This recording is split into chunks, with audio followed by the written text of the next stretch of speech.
주기도문 하겠습니다. 하늘에 계신 우리 아버지여, 이름이 거룩히 여김을 받으시오며 나라의 임하옵시며 뜻이 하늘에서 이루어진 것 같이 땅에서도 이루어지이다.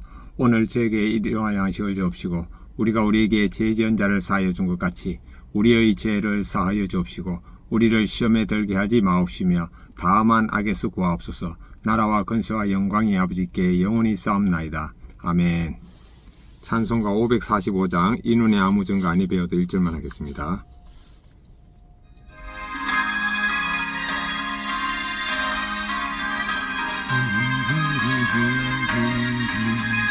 이 눈에 아무 증거 아니 배어도 믿음만을 가지고서 늘 걸으며 이 귀에 아무 소리 아니 들려도 하나님의 약속 위에 서리라. 걸어가세 믿음 위에 서서 나가세 의심 버리고 걸어가세 믿음 위에 서서 눈과 귀에 아무 증거 없어도. 아멘. 하나의 말씀 사도행전 24장 24절부터 25장 12절 보겠습니다. 수일 후에 벨릭스가 그의 아내 유대 여자 드루실라와 함께 와서 바울을 불러 그리스도 예수님 믿는 도를 듣거늘 바울이 의와 절제와 장차오는 심판을 강론하니 벨릭스가 두려워하여 대답하되 지금은 가라. 내가 틈이 있으면 너를 부리리라 하고 동시에 또 바울에게 돈을 받을까 바라는 고로 더 자주 불러 같이 이야기하더라. 이때가 지난 후 보르기오 베스도가 벨릭스의 소임을 이어받으니 벨릭스가 유대인의 마음을 얻고자 하여 바울을 구려하여 두니라. 베스도가 부임한 지 3일 후에 가이사랴에서 예루살렘으로 올라가니 대제사장들과 유대인 중 높은 사람들이 바울을 고소할세 베스도의 호의로 바울을 예루살렘으로 옮기기를 청하니 이는 길에 매복하여 있다가 그를 죽이고자 함이더라. 베스도가 대답하여 바울이 가이사랴에 구류된 것과 자기도 멀지 않아 떠나갈 것을 말하고 또 이르되 너희 중 유력한 자들은 나와 함께 내려가서 그 사람에게 만일 옳지 아니한 일이 있거든 고발하라 하니라. 베스도가 그들 가운데서 8일 혹은 11일 지낸 후 가이사랴로 내려가서 이튿날 재판 자리에 앉고 바울을 데려오라 명하니 그가 나오며 예루살렘에서 내려온 유대인들이 둘러서서 여러가지 중대한 사건으로 고발하되 능히 증거를 대지 못한지라. 바울이 변명하여 이르되 유대인의 율법이나 성전이나 가이사에게나 내가 도무지 죄를 범하지 아니하였노라 하니 베스도가 유대인의 마음을 얻고자 하여 바울더러 묻되 내가 예루살렘으로 올라가서 이 사건에 대하여 내 앞에서 신문을 받으려느냐.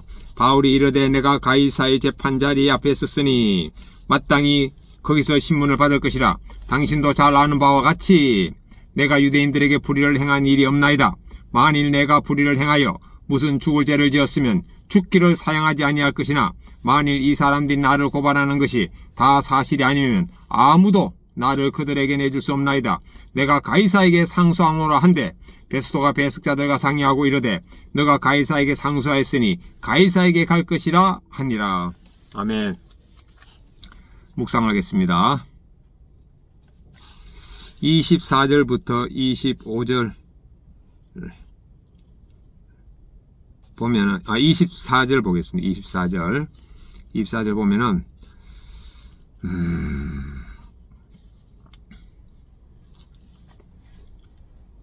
벨릭스 총독과 그 아내 유대 여자 드루실라, 아내는 유대인이네요. 그러니까 예수님에 대해서 좀 알겠네요. 바울을 불러서 예수님에 대한 도를 들었는데 바울이 의와 절제와 장차오는 심판에 대해서 전하니까 벨릭스가 두려워했습니다. 예. 사람의 말을 듣고 두려워할 정도면은 그 말씀에 성령님의 능력이 함께 했다는 거죠. 자, 그 다음 25절부터 25장 6절까지 보면은 벨릭스에 이어서 베스도가 총독으로 부임했는데 베스도가 이제 예루살렘에 가서 유대인 장로들에게 이제 환대를 받을 때 이 유대인 장로들이 바울을 예루살렘에 와가지고 재판하도록 요청합니다. 왜냐? 오는 길에 죽이려고. 예. 근데 베스도가 그걸 허락하지 않죠. 베스도가 가이사라에서 구리됐기 때문에 너희들이 가이사라에 와서 재판에 참여해라 라고 합니다. 베스도의 이 말소, 이렇게 베스도가 결정한 것은 저는 이 가운데 하나님의 역사가 있었다고 믿습니다. 7절부터 12절에 보면은 베스도가 재판을 열자 유대인들이 바울을 고소하죠. 바울에 대해서 이제 여러 가지 고소를 하는데 문제는 증거가 하나도 없어요. 증거가 없다는 건 뭐냐? 죄가 없다는 거죠.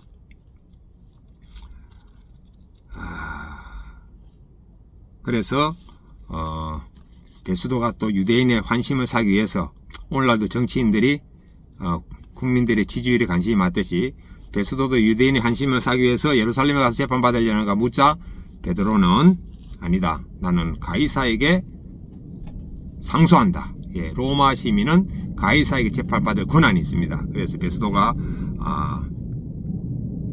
바울을 가이사에게 보내기로 결정합니다. 예, 적용합니다.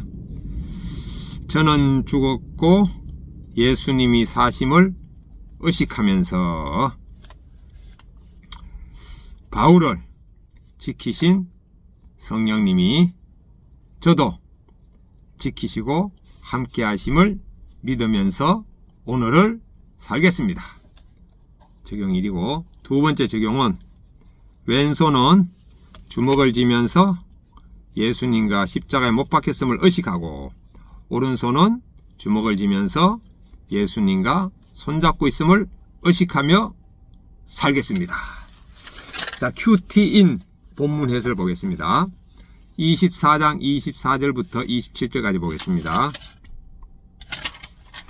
바울은 벨릭스와 그의 아내 드루실라 앞에서 예수님 그리스도의 복음을 전합니다. 의와 절제와 장차올 심판에 대하여 담대히 말하며 복음이 삶의 모든 영역을 다스려야 함을 선포합니다. 핵심이 뭐냐? 복음이 삶의 모든 영역을 다스림을 선포합니다. 어제 어떤 분의 그 유튜브 설교 제목을 보니까 예배에 목숨을 건다는데 NO! 예배에 목숨 거는 게 아니고 우리는 삶의 모든 영역에 예수님이 다스림으로 사는데 목숨을 걸어야죠. 무슨 예배입니까? 삶이 예배지. 주일날 예배 드리는 게 그보다 더 중요한 게 그것도 중요하지만 일상의 삶에서 삶의 예배 드리는 거 하나님께서 기뻐 받으십니다. 이에 벨릭스는 진리 앞에서 두려움을 느끼지만 회개하지 않고 자기 유익에 따라 바울을 자주 불러드립니다. 우리는 말씀을 듣고 두려워할 뿐만 아니라 변화로까지 나아가야 합니다. 진리를 듣고 지금 순종하는 것이 성도의 자세입니다. 지금 나는 어떤 가치관에 따라 살고 있습니까? 나는 죽었고 예수님이 사심을 의식하는 가치관으로 삽니다. 내가 복음의 진리를 들을 때 회피하지 않고 순종으로 나아갑니까? 네, 순종으로 나아가려고 마음먹고 있습니다. 25장 1절부터 6절입니다. 유대인들은 벨릭스에 이어 총독으로 부임한 베스도에게 바울을 예루살렘으로 옮겨달라고 간청합니다. 표면상 재판을 구실로 삼지만 그 이면에는 바울을 암살하려는 음모가 숨어 있습니다. 그러나 베스도는 이 제안을 받아들이지 않고 가이사랴로 돌아와서 바울을 재판합니다. 이로써 복음을 거부하는 유대 지도자들의 악한 계획이 실패로 돌아갑니다. 그러므로 성도는 그의 백성을 끝까지 보호하시는 하나님을 믿고 두려워하지 말아야 합니다. 나는 세상의 수수를 두려워하지 않습니까? 진리를 따라 살고자 오늘 무엇을 결단하겠습니까? 세상의 수수를 두려워하지 않습니다. 왜? 예수님이 저와 함께 하시니까. 진리를 따라 오늘 살고자 무엇을 결단합니까? 예, 저는 죽었고 예수님이 사심을 의식하면서 살기로 결단합니다. 25장 7절부터 12절입니다. 유대인들은 바울을 둘러싸고 여러 제목을 제시하며 고발하지만 그 어떤 것도 증명하지 못합니다. 바울은 자신이 율법이나 성전 그리고 로마 황제에게 죄를 범한 일이 없다고 밝힙니다. 그리고 로마 시민권자로서 가이사에게 상소할 권리를 행사합니다. 이는 하나님의 인도하심으로 바울이 로마로 가는 길이 열리는 전환점이 됩니다. 이처럼 하늘 시민의 성도는 하나님의 인도하심을 믿고 담대히 나아가야 합니다. 현재 내가 담대히 나아가야 할 상황은 무엇입니까? 지금의 삶이 성령님과 함께하고 있다는 그 마음 자체가 바로 담대히 나가는 겁니다. 상황은 중요하지 않습니다. 믿음으로 결단할 때 하나님이 길을 열어주신 적이 있습니까? 예, 지금도 열어주고 계십니다. 기도하기.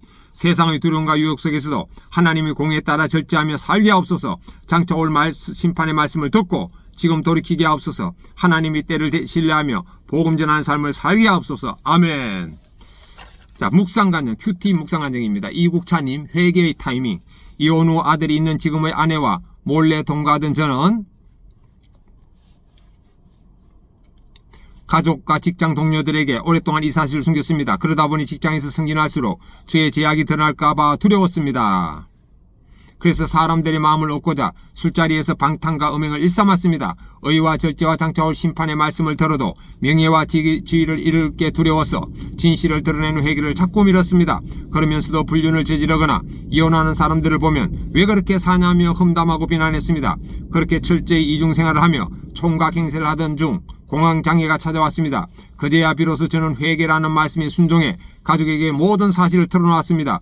어머니는 큰 충격을 받으셨고 이후 저희 부부는 2년간 어머니를 모시며 용서를 구했습니다. 죄책감에 눌려있다가 차츰 말씀으로 해석된 삶을 나누니 어머니는 저와 아내를 용서하셨습니다. 그 사이 저희 부부는 정식으로 결혼 예배를 드리고 어머니와 함께 예배도 드렸습니다.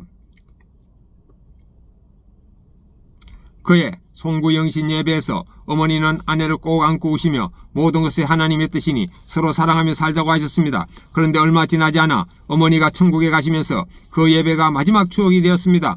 앞서 제가 회개하지 않았다면 막내 아들이 장가도 못 가고 혼자 남겨진다는 생각에 어머니의 마음이 무거우셨을 겁니다. 또한 저와 아내는 거짓말한 것 때문에 평생 죄책감에 눌려 살았을 겁니다. 바울이 환경에 잘 갇혀있자 새로운 사명의 길이 열린 것처럼 바울이 환경에 잘 갇혀있자 새로운 사명의 길이 열린 것처럼 하나님은 어머니의 소촌 후 조카 가족과 아들 부부의 구원의 길을 열어주셨습니다. 저에게 회개의 타이밍을 허락하시고 어머니를 천국으로 인도해 주신 하나님께 감사드립니다. 적용 1. 가족 모임 때 믿음이 없는 형님과 누님 식구들에게 손수 식사를 대접하겠습니다. 식사 자리에서 가족과 함께 교회 주변을 보며 예배드리고 제 삶을 나누겠습니다. 저의 적용을 다시 하긴 합니다. 적용 1. 저는 죽었고 예수님이 사심을 의식하면서 바울을 지키신 성령님이 저도 지키고 함께 하심을 믿고 오늘을 살겠습니다. 적용 2. 왼손은 주먹을 쥐면서 예수님과 십자가에 못 박혔음을 의식하고 오른손은 주먹을 쥐면서 예수님과 손잡고 있음을 의식하며 살겠습니다. 아멘.